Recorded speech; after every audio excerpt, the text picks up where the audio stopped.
Magandang umaga sa ating lahat. Ngayon ay March 19, 2024 at narito ang update ukol sa maging lagay ng panahon sa susunod na 24 oras. Patuloy pa rin umiiral ang easterlies o yung mainit na hangin mula sa dagat Pasipiko sa buong bahagi ng ating bansa kung saan ngayong araw ay nananatiling mababa yung mga tsansa ng mga pag-ulan. Ngunit meron pa rin po tayong posibilidad ng mga isolated na mga pag-ulan, pagkidlat at pagkulog dulot yan ng mga localized thunderstorms. At sa kasalukuyan ay wala tayong minomonitor or namamataan pa na sama ng panahon na maaaring makaapekto dito sa ating bansa.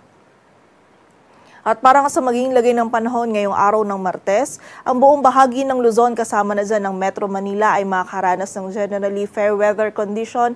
Maliban na lamang yan sa mga tsansa pa rin ng mga isolated o yung mga biglaan at mga panandaliang pag-ulan, pagkidlat at pagkulog dulot yan ng mga localized thunderstorms. Agwat ang temperatura dito sa Metro Manila ay mula 22 to 32 degrees Celsius.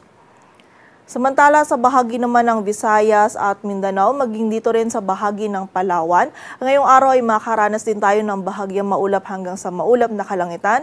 Meron lamang tayo mga tsansa pa din ng mga isolated ng mga pag-ulan, pagkidlat at pagkulog dulot ng easterlies at ng mga localized thunderstorms. And during severe thunderstorms, itong mga pag-ulan po na ito ay posible pa rin maging katamtaman hanggang sa mga malalakas na pag-ulan na maaaring magdulot ng pagbaha at pagguho ng lupa. So pag-ingat pa rin po para sa ating mga kababayan. Agwat ang temperatura sa Cebu ay mula 26 to 31 degrees Celsius at sa Davao naman ay 25 to 34 degrees Celsius. At para naman sa 3-day outlook ng mga key cities ng ating bansa, in the next 3 days or bukas ng Miyerkules and by Thursday, nakikita natin na malaking bahagi ng Luzon ay maapektuhan muli ng amihan kung saan dito nga sa Metro Manila, Baguio City, Legazpi City, bukas ng Wednesday and Thursday ay makakaranas lamang tayo ng mga isolated na mga may hinang pagulan or pag-ambon na dulot ng amihan. Samantala, by Friday naman ay meron lamang tayong mararanasan pa din ng mga isolated na mga pag-ulan, dulot naman yan ng mga localized thunderstorms. Agwat ang temperatura sa Metro Manila ay mula 23 to 32 degrees Celsius, sa Baguio ay 14 to 23, sa Legazpi City naman ay 23 to 30 degrees Celsius.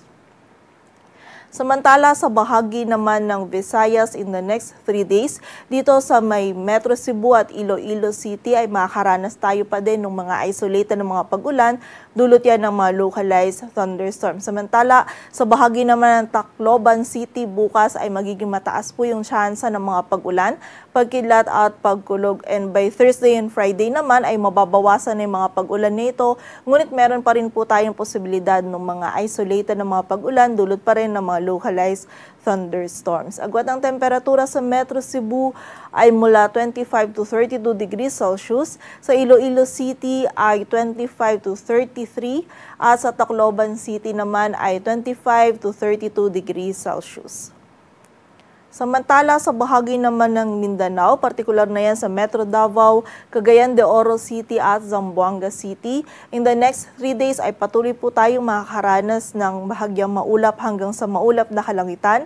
Meron tayong posibilidad ng mga isolated na mga pag-ulan dulot ng easterlies at ng mga localized thunderstorms. And muli po, during severe thunderstorms, itong mga pag-ulan nito ay posible pa rin po maging katamtaman hanggang sa mga malalakas na pag-ulan na maaaring magdulot ng pagbaha at pagguho ng lupa. So pag-ingat pa rin po para sa ating mga kababayan.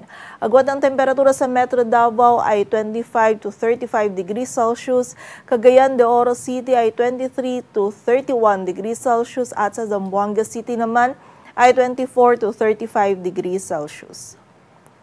Dito sa Metro Manila, ang araw ay sisikat mamayang 6:01 ng umaga at lulubog mamayang 6:07 ng hapon.